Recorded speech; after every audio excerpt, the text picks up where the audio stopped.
আটটা জেলা অন্ধকারে ডুব। দক্ষিণবঙ্গের একাধিক জেলায় বন্যায় ভাসছে বিস্তীর্ণ অংশ, দুর্ভোগে অসংখ্য মানুষ। এই পরিস্থিতিতেও অব্যাহত রাজনৈতিক চাপানোতর।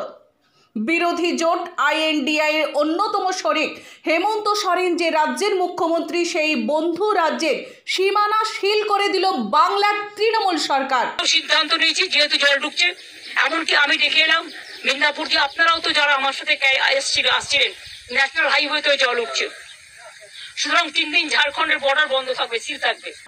আর এর ফলে সারি সারি দাঁড়িয়ে আছে পণ্যবাহী ট্রাক, পচে যাচ্ছে বহু জিনিস। আর এর জেরে বাজারে জিনিসের দাম বাড়ার আশঙ্কা তৈরি হচ্ছে।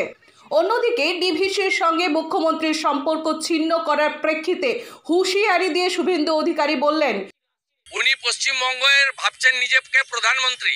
আমি আপনাকে চ্যালেঞ্জ করছি, আপনি যদি মুখ্যমন্ত্রী হয়ে বলে থাকেন আজকে বিকেলের মধ্যে ডিভিসির সঙ্গে সম্পর্ক ছিন্ন করুন, রাজ্যের 8টা জেলা অন্ধকারে ডুব। এটা করলে রাজ্যের 8টা জেলা যারা ডিভিসির বিদ্যুতের উপর নির্ভরশীল, সেই সব জেলায় অন্ধকার নামবে। পশ্চিম মেদিনীপুরের ঘাটাল এখনও রাজনীতির ঘোলা জলে মাস্টার প্ল্যান। অন্যান্য বছরের মতো এবারও ডুবল ঘাটাল। স্থানীয়দের অনেকেই আক্ষেপ করে বলছেন, ছোটবেলায় যে মাস্টার প্ল্যানের কথা শুনে বড় হয়েছে, আজ এত বছর পর এসেও সেই প্রতিশ্রুতি পূরণ হলো না। পাশাপাশি পাঁশকুড়া, উদয় নারায়ণপুর সহ দক্ষিণবঙ্গের বিস্তীর্ণ অংশে শুধুই সব হারানোর ছবি।